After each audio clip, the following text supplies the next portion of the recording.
This is definitely way worse than we thought it was going to be. The Buffalo Bills fall to the New England Patriots on Sunday Night Football, so let's talk about it all right here. Hello, everybody. Welcome to Bills Digest. I'm your host, Anthony Senicar, and we are officially in the full swing of the NFL season. There's only one issue. 73% of you guys who are watching this video right now are not subscribed to the channel. Subscribe, join the army here at Bills Digest to stay in touch with all your latest Bills news, because we got you guys covered from wall to wall. And like I said, guys, this is definitely way worse than we thought it was. The Bills fall to the New England Patriots at a score of 23-20 on Sunday Night Football at home. Highmark was rocking, and the Bills came out disappointing and flat. The Bills lose at home for the first time in 2 years, and they constantly shot themselves in the foot. The signs were there the past 2 weeks. The Bills did not look dominant against a very bad New Orleans Saints team and against a Miami Dolphins team who was a drive away from getting their coach fired. But we put our heads in the sand. The Bills kept winning. They were putting up 30 points. But now its ugly head sticks out, and the Bills fall to the New England Patriots, fall to 4-1 in the season. Patriots move to 3-2, and what could have been a night where the Bills had a 3-game lead over in the AFC East falls to a single game lead in the AFC East, with the Patriots having a tiebreaker win right now. Now, before we get into the bad, let's talk about the positives here. And the Dalton Kincaid third-year tight end leap is officially in full swing. If this was a win, this was going to be the Kincaid game. Guy finishes off with 6 receptions for 108 yards, was destroying man coverage, single-handedly keeping drives alive with Josh, finding the weak spots in the zones, beating man coverage against linebackers and everything in that first half, and was looking dominant. The Patriots dialed in on him on the second half and said, we're taking away Kincaid, figure out what you're going to do. And an outcome of that is what Josh Allen said, speaking to the media after the game. He kept it very, very blunt. That was just piss poor offense. And what did the Patriots do to stop the Bills? Was they played smarter the football to them. The Bills lost the turnover battle majorly in this game. Josh made mistakes, threw 2 interceptions, 1 in the red zone, and they stopped to sell the run. The Bills' leading rusher of the night was Josh Allen, with 50 yards and change rushing. Jimbo was held to only 40 yards and change on the ground. They said, we're not going to let Jimbo beat us, and beat us with your receivers. Well, Kincaid was beating him. They take away Kincaid, and it was a disappointing night for the rest of the receivers. Shakir was 6 for 45 and 6 for 45. Joshua Palmer was 2 for 36. Curtis Samuel was 2 for 26. Keon Coleman was 2 for 23. And that touchdown, Dawson Knox, 2 for 15. Shavers didn't even get a look, or got one target, didn't make the catch, and James Cook didn't have a catch on a single target.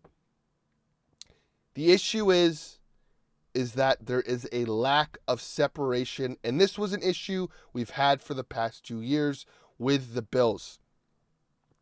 They cannot beat man coverage, and the Patriots knew that. Let's go back to the game last year in the playoffs against the Kansas City Chiefs, and what did Steve Spagnuolo do? He said, I'm not going to let James Cook beat me with your receivers on the outside, because I know your receivers cannot beat man coverage. They struggle against man coverage, and they struggle to separate. And the formula is out. Frustrate Josh, and he will go back to his old habits of trying to force the ball into tight windows. Speaking to the media last night, Josh was talking about his second interception in the red zone to Khalil Shakir. And in my opinion, it was a bad throw. Josh, on the other hand, said he just put it on the inside when he should have put it on the outside, and Shakir would have had a chance for that ball. Still, that was a forced throw into double coverage, and the reason for that, if you look at the play from the all-22 camera angle, there was no one open. Guys cannot separate, and it is causing issues for Josh. He's getting that mental clock. He had time to throw the ball, but no one is getting open, and it is causing frustration for Josh and the offense as a whole. Like I said, teams that have cornerbacks can play man against the Bills are going to present a problem until the Bills can constantly get open. And the Patriots did a fantastic job on this. And this is an issue, like I said, that's been going on for the past 2 years. The Bills bought in Joshua Palmer, who was supposed to be able to be a guy who can beat man coverage. Guy had 2 receptions last night. Elijah Moore, who was supposed to be a man beater, was a healthy scratch last night. Keon Coleman still can't separate. Had a great second half against the Ravens. Thought there was something there. But couldn't get separation. Had a phenomenal jump ball catch to get a first down there. But I need more from Keon Coleman. I need more from Joshua Palmer. I need more from Curtis Samuel. I need more from Elijah Moore. I need Elijah Moore to be playing if we're playing against teams that are going to use this man coverage strategy. Josh was shooting himself in the foot, and he was forcing it. You could tell he was forcing it because there was dink and dunk plays there, but he wasn't taking it. He felt the pressure, went back to his old ways, and said, I am going to chuck this into tight windows and try and make my receivers to make a play. And the receivers were not making plays. And Josh has not been good on the deep ball and anything over 20 yards. Josh Allen in 2024 on deep throws, 20 plus air yards out of 35 quarterbacks. Second in attempts and third in rate. That is not good. 29th in rating, 29th on yards per attempt. The Bills are not pushing the ball down the field, and that is because the receivers cannot get separation, and the Patriots abused that tremendously last night and took advantage of it. And it caused frustration for Josh, caused frustration for the offense, and kind of put a whole damper in the outcome of the game as the Patriots won. And the key part of it was they won the turnover battle and played better football. The Bills' key to success these past 2 years with Joe Brady has been play smart football and let the other team beat themselves. And last night, that did not happen at all. The Bills' key has always been complementary football, and, well, it wasn't that last night. Average starting field position, the Patriots won that starting at the 33-yard line. Turnovers, Patriots only had 1, where the Bills had 3. That is the key stat right there. For the first time in 25-plus games, the Bills lost their turnover margin, and that was costly for the Bills. Like I said, 2 bad interceptions, one in the red zone, which caused an issue, the fumble from a bad handoff to Dawson Knox, and the Patriots took advantage. They played a clean second half, and the Bills shot themselves in the foot.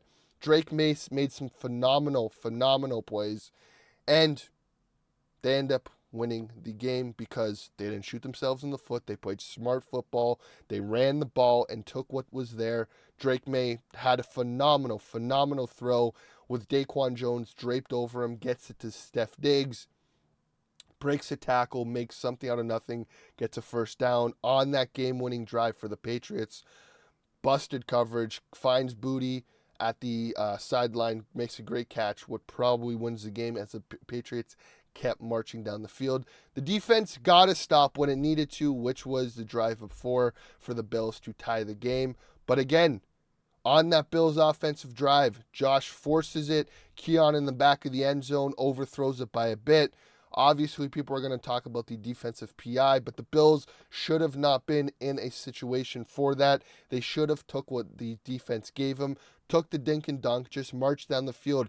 But Josh wanted the big plays, and that shot themselves in the foot. He got anxious, unsettled, kind of the Ken Dorsey, Josh Allen, which is, well, I got to do this myself, so let me try and get chunk plays instead of these little dink and dunk things, and that cost the Bills majorly. The defense, on a whole, also has issues. The secondary is not good. Trey White is not a secondary receiver or secondary corner on this team. He should be the third option. With Dorian Strong now on IR, with Hairston on IR, the Bills should start to look on the outside for someone to come in. Asante Samuel Jr. is a free agent. Take a look at that. Maybe there's a Rasul Douglas type trade out there for the Bills to do, but the Patriots ate them up. Not just the Patriots. Stephon Diggs ate up the Bills' secondary. He was by far the best receiver on both teams. Diggs still has it. Finished off the night with 12 for 10, 146. He said it was personal, and did he mean it? Guy has his way. Trey White was looking cooked out there. The defensive line had flashes of getting pass rush. Other times it looked like Drake May had a ton of time to make a perfect throw. The Bills still struggle on third down with their defense. And again, Bobby Babich and Sean McDermott are trying to mask the issues the Bills had. But all the issues came out tonight. It's been 2 bad weeks of football where they still put up 30-plus points and beat bad teams.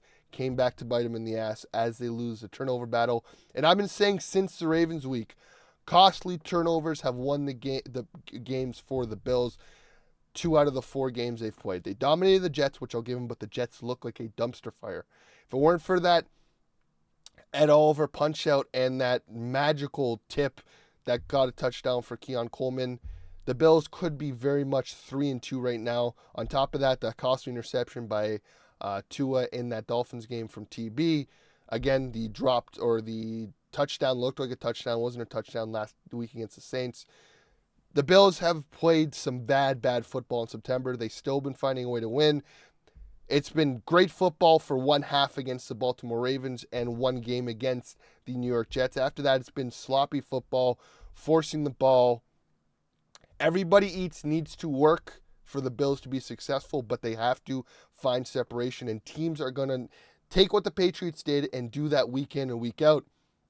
If the Bills cannot establish a run game with James Cook, it is going to be a long day for the Bills because these receivers cannot get separation. I think if I'm Brandon Beane, you have to start looking at options outside of this building right now to make trades. Hypothetically, you go take a look at the New Orleans Saints who are struggling right now. Maybe a Chris Olave, maybe a Rashid Shaheed.